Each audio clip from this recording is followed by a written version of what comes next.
Hello friends, मैं BPSC teacher सत्यम।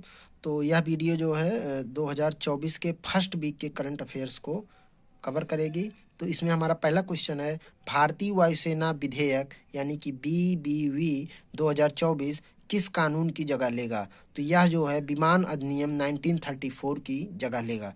इस question से रिलेटेड अन्य फैक्ट्स जो कि इम्पॉर्टेंट हैं और आपके एग्जाम में आ सकते हैं, देख लेते हैं। तो पहला इसमें एक्स्ट्रा फैक्ट है, भारतीय वायुसेना की स्थापना कब हुई थी? तो इसकी स्थापना हुई थी 8 अक्टूबर 1932 को। इसीलिए वायुसेना दिवस मनाया जाता है 8 अक्टूबर को। वायुसेना के जनक कौन कौन माने जाते हैं? ये माने जाते हैं सुब्रतो मुखर्जी। भारतीय वायुसेना के प्रथम कमांडर इन चीफ कौन थे? तो ये थे एयर मार्शल थॉमस वाकर। प्रथम भारतीय प्रथम भारतीय जो एयर इन चीफ थे उनका नाम था सुब्रतो मुखर्जी। वर्तमान वायुसेना प्रमुख जो कि 28वें नंबर के हैं, उनका नाम है अमरप्रीत सिंह। अब हम लोग चल रहे हैं क्वेश्चन नंबर 2 की तरफ। तो हमारा क्वेश्चन नंबर 2 है, वर्तमान में देवेंद्र फडणवीस कहाँ के मुख्यमंत्री बने हैं? तो इसका आंसर है महाराष्ट्र। एक्स्ट्रा फैक्ट में देख लेते हैं कुछ इम्पॉर्टेंट पॉइंट्स जो कि आपके एग्जाम के लिए इम्पॉर्टेंट हैं। तो महाराष्ट्र की राजधानी मुंबई, प्रथम सीएम यशवंत चौहान, प्रथम गवर्नर श्री प्रकाश और वर्तमान में महाराष्ट्र के गवर्नर हैं सीपी राजकृष्णन। हमारा अगला क्वेश्चन नंबर 3 है, आरबीआई के वर्तमान गवर्नर कौन है? तो आरबीआई के वर्तमान गवर्नर हैं संजय मल्होत्रा जी और ये 26वें नंबर के गवर्नर हैं। एक्स्ट्रा फैक्ट इम्पॉर्टेंट आपके एग्जाम के लिए जो कि स्टैटिक जीको को भी कवर करेगा। आरबीआई की स्थापना कब हुई थी? तो आरबीआई की स्थापना 1 अप्रैल 1935 की हुई थी। प्रथम आरबीआई गवर्नर कौन थे? उनका नाम था सर ओ स्मिथ या सर ओसबॉर्न स्मिथ। प्रथम भारतीय आरबीआई गवर्नर सी.डी. देशमुख। वर्तमान में रेपो रेट 6.5%। वर्तमान में रिवर्स रेपो रेट 3.35%। 60 में जान लेते हैं कि रेपो रेट और रिवर्स रेपो रेट क्या होता है। तो जब कोई भी कॉमर्शियल बैंक यानी कि ऐसी बैंक जिससे हम लोग अपना पैसा जमा करते हैं या लोन लेते हैं, वो जो है आरबीआई से पैसा लेती है, तो उसको जो ब्याज जो है, जो इंटरेस्ट देना पड़ता है आरबीआई को, उसी को रेपो रेट कहते हैं, जिसकी की वर्तमान में वैल्यू है 6.5%। और वह पैसा यदि हम बैंक से कोई एक नॉर्मल इंसान पब्लिक या कोई भी लेता है, तो जो बैंक को हम लोग लोन देते हैं तो उसे बोलते हैं रिवर्स रेपो रेट, जो कि वर्तमान में 3.35% है। क्वेश्चन नंबर 4 है, इसरो ने प्रोबा 3 की सफल लॉन्चिंग किस रॉकेट से किया? तो इसका आंसर है PSLV C59। PSLV का मतलब होता है polar satellite launch vehicle. ISRO का फुल फॉर्म है इंडियन स्पेस रिसर्च ऑर्गेनाइजेशन। और एक्स्ट्रा फैक्ट में देख लेते हैं तो प्रोबा 3 की लॉन्चिंग जो हुई है उस स्पेस एजेंसी का नाम है ESA यानी कि यूरोपियन स्पेस एजेंसी। इसरो की स्थापना हुई थी 15 अगस्त 1969 को। प्रथम चेयरमैन जो इसरो के थे वो थे विक्रम साराभाई। वर्तमान में जो चेयरमैन है वो हैं डॉक्टर वी नारायणन और इसका हेडक्वार्टर बेंगलुरु कर्नाटका में स्थित है। सैयद मोदी अंतर्राष्ट्रीय बैडमिंटन प्रतियोगिता 2024 महिला एकल खिताब किसने जीता? तो इसको जीता है PV सिंधु जी ने।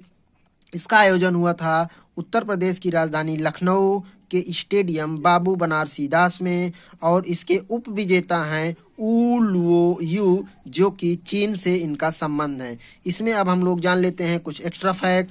पुरुष एकल का खिताब जीता लक्ष्य सेन ने। उप विजेता रहे जिया हेंग, जेसन ते जो कि सिंगापुर से हैं। युगल जोड़ी विजेता रही गायत्री गोपीचंद्र और ट्रीसा ज्वाली। क्वेश्चन नंबर 7 है हमारा, किस भारतवंशी कलाकार को ब्रिटेन का टर्नर पुरस्कार 2024 मिला? तो ये मिला है जैस्लीन कौर को और ये जो है संबंधित है पुरानी चीज़ों से जो मूर्तियां बनाई जाती हैं और इस कलाकृति का नाम है एल्टर। तो ब्रिटेन का टर्नर पुरस्कार 2024 मिला है जैस्लीन कौर जी को। एमपी के 8वें टाइगर रिजर्व का नाम क्या है? तो उसका नाम है Madhav national tiger reserve. Extra fact में जान लेते हैं, ये माधव नेशनल टाइगर रिजर्व स्थित है शिवपुरी, मध्य प्रदेश में, शिवपुरी जिले में। एमपी के फर्स्ट सीएम थे पंडित रविशंकर शुक्ला।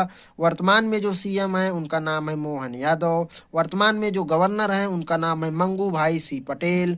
और जो ये एमपी का 8वां टाइगर रिजर्व है, ये देश का ओवरऑल 57वां यानी कि 57th टाइगर रिजर्व है। एमपी का जो 9वां टाइगर रिजर्व है उसका नाम है रातापानी, और यह भारत का ओवरऑल 58th टाइगर रिजर्व होगा, और ये जो है इसका नाम है रातापानी अभ्यारण्य। वन नेशन वन सब्सक्रिप्शन योजना क्या है या किससे संबंधित है? तो यह संबंधित है जो भी रिसर्च चीज़ें होती हैं उसकी पहुंच को सभी लोगों तक कैसे सुलभ की जाए, इसी से संबंधित है। और इसके लिए सरकार ने कुल 6,000 करोड़ रुपए की मंजूरी दी है। और अब आप लोग कमेंट बॉक्स में एक क्वेश्चन का आंसर दीजिए। वन डिस्ट्रिक्ट वन प्रोडक्ट, ये जो है वन डिस्ट्रिक्ट वन प्रोडक्ट जो योजना है, ये केंद्र सरकार की योजना है अथवा राज्य सरकार की योजना है? इसको कब चलाया गया था और इसको किसने चलाया था? अब हम लोग क्वेश्चन नंबर 10 पे मूव करते हैं। दक्षिण कोरिया के राष्ट्रपति का नाम क्या है जिसने मार्शल लॉ लागू किया? तो उनका नाम है योन सुक योल। और अब एक्स्ट्रा फैक्ट में देख लेते हैं कि पीएम वहाँ के कौन है दक्षिण कोरिया के? तो उनका नाम है हॉन डक्सू। राष्ट्रपति हैं यून सुक योल। राजधानी है सियोल, और मुद्रा का नाम है ओन। अब हम लोग आ गए हैं क्वेश्चन नंबर 11 पर। नामीबिया की पहली महिला राष्ट्रपति कौन है? तो उनका नाम है नेटुम्बो नंदी नदैत्वा। नेटुम्बो नंदी नदैत्वा। एक्स्ट्रा फैक्ट, राजधानी विंडहोक, मुद्रा नामीबियाई डॉलर और अफ्रीकी रैंड।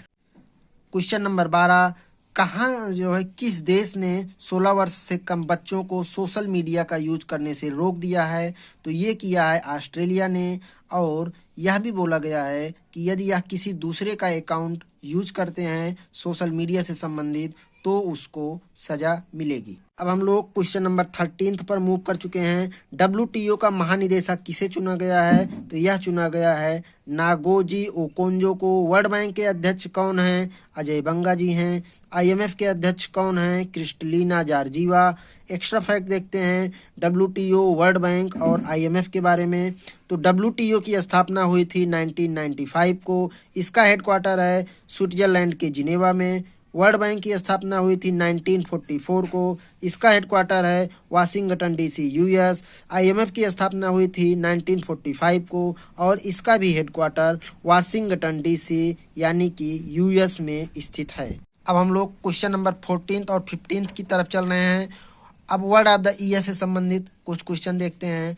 तो Oxford word of the year ये चुना गया है ब्रेन रॉट को। ब्रेन रॉट क्या होता है? जैसे हम लोगों की आदत होती है कि सोशल मीडिया पर बिना कुछ सोचे समझे स्क्रॉल करते रहते हैं, सोशल मीडिया पर शॉर्ट वीडियोस, छोटे छोटे वीडियोस देखते रहते हैं, उसमें टाइम पता नहीं लगता है, तो उसी को ब्रेन रॉट कहा जाता है। और इसी को ऑक्सफोर्ड ऑफ द ईयर 2024 चुना गया है। Collins dictionary of the year चुना गया है वर्ड ब्रैड को। Merriam dictionary of the word चुना गया है ध्रुवीकरण यानी कि पोलराइजेशन को। अब हम क्वेश्चन नंबर 15 पर मूव कर रहे हैं। कुछ महत्वपूर्ण एप्लीकेशंस के बारे में जानेंगे। तो एकलव्य जो एप्लीकेशन होता है, इसका उपयोग जो स्टूडेंट्स हैं उनको एग्जाम्स की तैयारी कैसे किया जाए, और जो ऑफिसर्स हैं उनको जो है कैसे ट्रेनिंग दी जाए, एकलव्य एप्लीकेशन का उपयोग किया जाता है। ई मैप एप्लीकेशन का उपयोग ग्रामीण एवं पंचायती राज की योजनाओं की निगरानी हेतु किया जाता है। अन्न चक्र जो एप्लीकेशन होता है, इसका उपयोग सार्वजनिक वितरण प्रणाली में किया जाता है।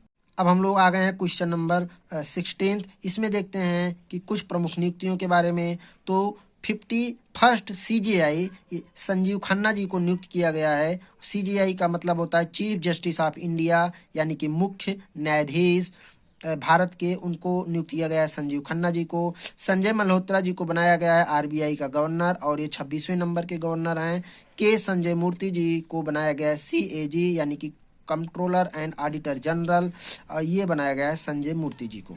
क्वेश्चन नंबर 17 पर अब हम लोग मूव करते हैं। 17 नंबर क्वेश्चन है, सबसे कम उम्र में फिडे विश्व शतरंज किसने जीता है? इंपॉर्टेंट क्वेश्चन है। यह जीता है डी गुकेश ने और इसमें उप विजेता रहे हैं डिंग लिरेन।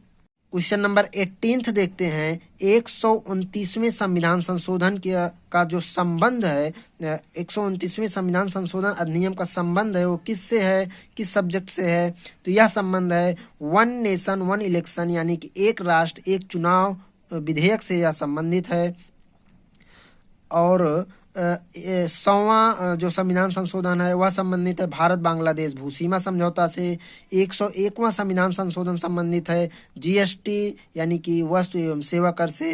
103वां संविधान संशोधन अधिनियम जो है वो संबंधित है ईडब्ल्यूएस हेतु आरक्षण से। हम लोग मूव कर चुके हैं क्वेश्चन नंबर 19, 20 और 21 पर। तो 19 नंबर क्वेश्चन है, भारतीय महिला क्रिकेट टीम ने किसे हराकर अंडर 19 T20 महिला एशिया कप जीता है? तो बांग्लादेश को हराकर। जीएसटी परिषद की 55वीं बैठक कहाँ पर आयोजित की गई है? तो ये राजस्थान के जैसलमेर में और इसकी अध्यक्षता की है निर्मला सीतारमण जो कि वर्तमान में भारत की वित्त मंत्री हैं। आप लोग कमेंट बॉक्स में बताइए कि ये जो है वर्तमान में जो भारत की वित्त मंत्री निर्मला सीतारमण जी हैं ये कितने नंबर की वित्त मंत्री हैं। अगला क्वेश्चन है, एनएचआरसी यानी कि नेशनल ह्यूमन राइट कमीशन राष्ट्रीय मानवाधिकार आयोग का अध्यक्ष किसे चुना गया है? तो यह चुना गया है बी राज सुब्रमण्यम जी को। अब हम लोग क्वेश्चन नंबर 22, 23, 24 जो कि इस वीडियो का लास्ट क्वेश्चन होगा और हम लोग देख रहे हैं 2024 का वीकली करंट अफेयर जो कि पहला वीक है दिसंबर का 2024 का। तो इसमें हमारा 22वां क्वेश्चन है, गणतंत्र दिवस परेड 2025 के लिए थीम क्या है? तो इसकी थीम है स्वर्णिम भारत विरासत और विकास। अगला क्वेश्चन है 23rd नंबर, दुनिया का शीर्ष प्रेषण प्राप्तकर्ता देश कौन है? तो यह जो है भारत है जो कि भारत के लोग ज़्यादातर जो अदर कंट्रीज़ में रहते हैं बहुत सारे लोग रहते हैं तो वो जो है अपने देश में रहने वाले अपने माता पिता या परिवार को पैसे भेजते हैं तो उससे जो है इंडिया की जनसंख्या ज़्यादा है और काफ़ी लोग बाहर रहते हैं इसीलिए नंबर 1 पर भारत है। और जो राशि जो प्राप्त हुई है उसकी वैल्यू है $129 बिलियन। लास्ट क्वेश्चन है इस वीडियो का, आरबीआई ने बैंकिंग क्षेत्र में एआई के समुचित उपयोग हेतु 8 सदस्यीय पैनल का गठन किया है जिसकी अध्यक्षता कौन कर रहा है? तो इसकी अध्यक्षता कर रहे हैं डॉक्टर पुष्पक भट्टाचार्य जी। तो यदि यह वीडियो आपको अच्छी लगी हो आपके काम की हो तो प्लीज़ इसको जो है शेयर कीजिए और हमारे चैनल को सब्सक्राइब कीजिए। धन्यवाद।